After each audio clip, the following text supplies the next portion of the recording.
All right, God bless you. Welcome back to my channel. God bless you in Jesus' name. Okay, so I want to show you a 6-2-5-1 chord in the key of C. C, D, E, F, G, A, B, C.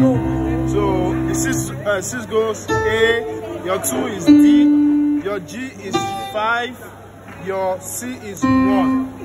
So for the 6 you have a A, E, and B on left. On right we have a C, G, B, D.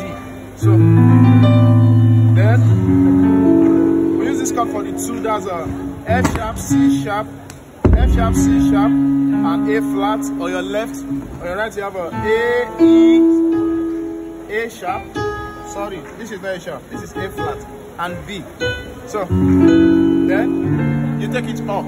That's a G, D, A on your left, B flat, F, A, C on your right.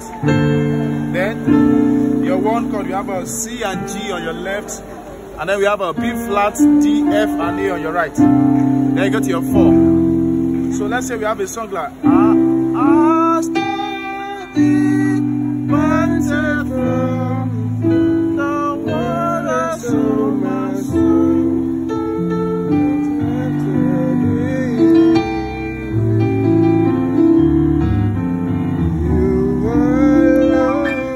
Don't forget to click the subscribe button.